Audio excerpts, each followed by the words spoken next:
ఒక సబ్జెక్టు అంటే మీరు ఆంధ్ర ఇన్స్టిట్యూట్ అంటే నేను కూడా ఆంధ్ర ఇన్స్టిట్యూట్ ఈరోజు శతాబ్ది ఉత్సవాలు జరుగుతున్నాయి కదా, ఎలా ఏర్పాట్లు అవుతున్నాయి క్లుప్తంగా?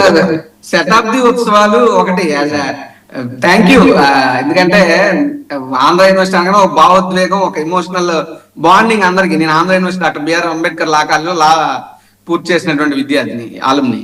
అయితే జనరల్ గా మనకి స్వాతంత్రం ఎప్పుడు వచ్చింది సార్? ఆగస్టు 15. మళ్ళీ స్వాతంత్ర దినోత్సవం అంటే ఇప్పుడు ఏం చేసుకుంటాం, ఆగస్టు 15 చేస్తాం తప్ప ఆగస్టు 16 ఎప్పుడు చెయ్యం. కానీ అదేంటో ఈసారి అసలు ఆంధ్ర యూనివర్సిటీ 100 ఏళ్ళు పూర్తయ్యే రోజుకి ఆంధ్ర యూనివర్సిటీ శతాబ్దోత్సవాలు జరగట్లా, తర్వాత నెక్స్ట్ డేకి పెట్టారు. ఏంటంటే కరెక్ట్ గా 100th ఇయర్ కి సండే పడుతుందట. ఏమన్నా స్టూడెంట్స్ క్రౌడ్ కూలింగ్ కష్టం అవుతుందని చెప్పి నెక్స్ట్ డే కి మార్చేసుకున్నారు. అది రియల్ గా నాకైతే వ్యక్తిగతంగా షాక్ అనిపించింది. ఏంటో ప్రభుత్వంలో మొన్న అలాగే మోదకొండమ్మ అమ్మవారి పండుగ మా విశాఖపట్నం, మా ఉత్తరాంధ్ర గిరిజన ప్రాంతంలో మోదకొండ అమ్మవారు అంటే వెరీ వెరీ పవర్ఫుల్, మాకు చాలా సెంటిమెంట్.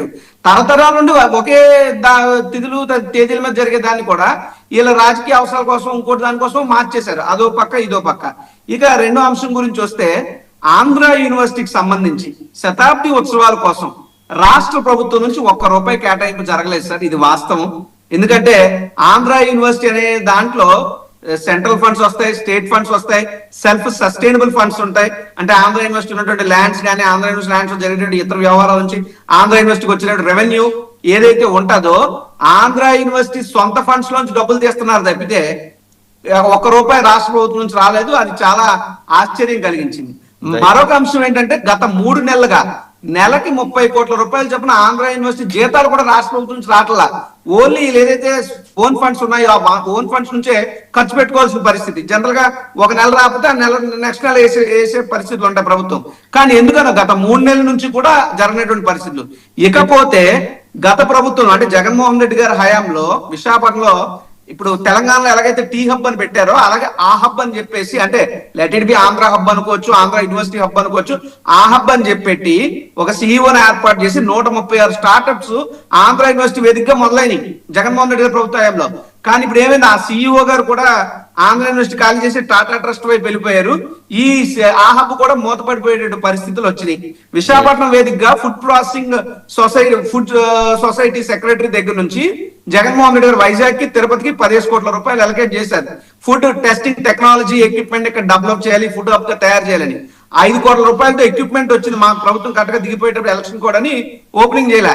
ఇప్పటికీ ఆ ఎక్విప్మెంట్ ఓపెనింగ్ అవ్వాల, అవన్నీ కూడా మూలన పడిపోయినాయి. అంటే ఆంధ్ర యూనివర్సిటీ శతాబ్ది ఉత్సవాలు చేసుకోవడానికి ఖచ్చితంగా మేము స్వాగతిస్తాం, ఒక రకంగా ఆనందిస్తాం. భావోద్వేగం మీరు ప్రస్తావన చేశారు. తెలుగుదేశం పార్టీ అధికార ప్రతినిధి సురేంద్ర నాయుడు గారు ఇక్కడే ఉన్నారు. ఆయన కూడా ఒక యూనివర్సిటీ ఉన్న ప్రాంతం నుంచి, తిరుపతి నుంచి. సో డెఫినెట్ గా ఆయన ఈ విషయాన్ని ప్రభుత్వం దృష్టికి తీసుకెళ్తారని ఆశిద్దాం. ఒకసారి ఆయన దగ్గరికి వెళ్దాం.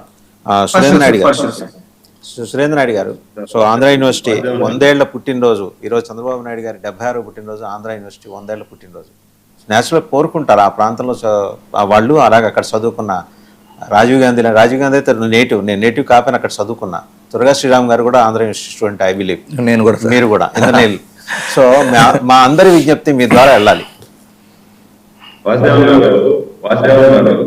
ఇప్పుడు మాకు ఎస్వి యూనివర్సిటీ ఉంది కదా, ఇక్కడ ఎస్వి యూనివర్సిటీ రాజశేఖర్ రెడ్డి గారు ముఖ్యమంత్రిగా ఉన్నటువంటి సందర్భంలో స్వర్ణోత్సవాలు జరిగాయి. ఇక్కడ స్వర్ణోత్సవాలు ఏ రోజైతే ఎస్వి యూనివర్సిటీ పుట్టిందో ఆ రోజు చేయలే, 15 రోజుల తర్వాత చేశారు స్వర్ణోత్సవాలు.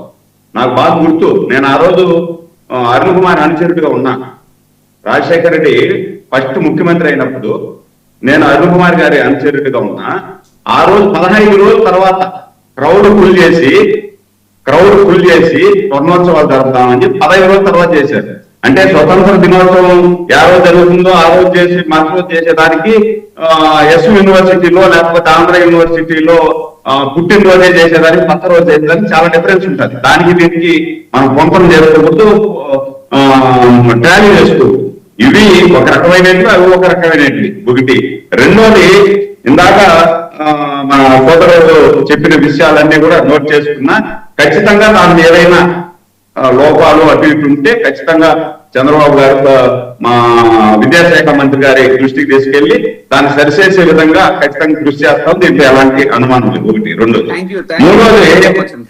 మూడోది మా విశ్లేషకులు ఒక మాట చెప్పారు. ఏది? అన్నా క్యాంటీన్ల గురించి. అన్నా క్యాంటీన్లు అంటే మంచి పథకమే అయినా విలేజ్లో పెట్టలేదు అని దాన్ని కూడా నేను స్వాగతిస్తున్నా. దాన్ని నేను విమర్శలు చేయదలుచుకోవాలా. ప్రతి మండలానికి రాష్ట్రంలో ఉన్నటువంటి ప్రతి మండలానికి ఒక అన్నా క్యాంటీన్ పెట్టాలా అనేటువంటి దృఢ నిశ్చయం ప్రభుత్వం ఉంది. ఆ దృఢ నిశ్చయంతో ప్రభుత్వం ఉంది. అంచెలంచెలుగా పెంచుకుంటూ వెళ్తాం. ప్రతి పల్లెలో కూడా అన్నా క్యాంటీన్ అంటే ప్రతి గ్రామం అంటే 4 విలేజ్లు కలిసి ఒక గ్రామం ఉంటది. అట్లా ప్రతి గ్రామంలో కూడా రాబోయే కాలంలో అన్నా క్యాంటీన్ పెట్టాలా అనేది ఎన్డీఏ ప్రభుత్వ ధ్యేయం. ఆ విధంగా చేస్తాం, దీంట్లో అనుమానం లేదు. మూడోది మా సోదరుడు చక్కగా మాట్లాడతాడు, దాంట్లో అనుమానం లేదు. 2-3 సార్లు కూడా మేము డిబేట్ చేశాము. మాట్లాడుతూనే ఇంకొక విషయం కూడా చెప్పాడు. ఏది 2 ఎకరాల నుండి ఏ విధంగా ముఖ్యమంత్రి కావాలా అనే ఇది ఆయన దగ్గర నేర్చుకోవాలా అని చెప్పి. ఖచ్చితంగా, ఎందుకంటే మనము బలపనూరులో ఇంగ్లీష్ వాళ్ళకు పంది మాంసం సప్లై చేస్తూ దాని తర్వాత కొడుకును ఎలా ముఖ్యమంత్రిగా ఎలగబెట్టాడు, దాని తర్వాత మనవడు ఏ విధంగా ముఖ్యమంత్రి అయ్యాడు అనేది కూడా చాలా మందికి తెలియదు. అది కూడా నేర్చుకోవాలా. ఎందుకంటే నేను జగన్మోహన్ రెడ్డి గారి దగ్గర నుండి కూడా కొన్ని విషయాలు నేర్చుకుంటా. ఏ విషయాలు నేర్చుకుంటానంటే మన ముఖ్యమంత్రి పదవి కోసం మనం ఎంతైనా దిగజారచ్చు, ఏ పట్టుదలతో అయినా మనం ముందుకు పోవచ్చు. మనం అనుకున్న సిద్ధాంతం కోసం మనం ఎవరైనా లేపేయచ్చు, బాబాయినైనా లేపేయచ్చు, లేకపోతే ఇంట్లో తల్లిని చెల్లినైనా తరిమేయచ్చు. సురేంద్ర నాయుడు గారు, సబ్జెక్ట్ అది కాదు.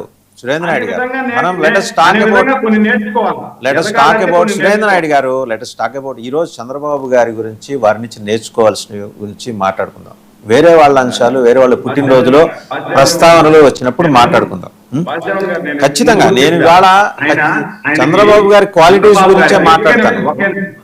ఒకే నిమిషం. చంద్రబాబు గారికి ఆ రోజుల్లోనే వాళ్ళ తండ్రి గారి పేరు మీద 20 ఎకరాలు నారా వారి పల్లెలో భూమి ఉంది. 5 ఎకరాలు వేరే వాళ్ళకు వితరణ ఇచ్చారు. ఈ రోజు అక్కడ టిటిడి కళ్యాణ మండపం కట్టింది. చంద్రబాబు గారి తండ్రి గారు డొనేట్ చేసిన 2 ఎకరాలను టిటిడి కళ్యాణ మండపం కట్టారు. అదే విధంగా అక్కడే హాస్పిటల్ కట్టారు. మీరు చూడొచ్చు, లేదు రాజు వచ్చినప్పుడు నేను తుడుపు చూపిస్తా పత్రాలతో పాటు, లేదంటే నేను రాజు నెంబర్ పెట్టమన్నా పెడతా. ఏ రోజు ఎన్ని సంవత్సరాలకు ముందు డొనేట్ చేశాడో 5 ఎకరాలు కజోర్ నాయుడు అనేది కావాలంటే కూడా నేను కట్టా.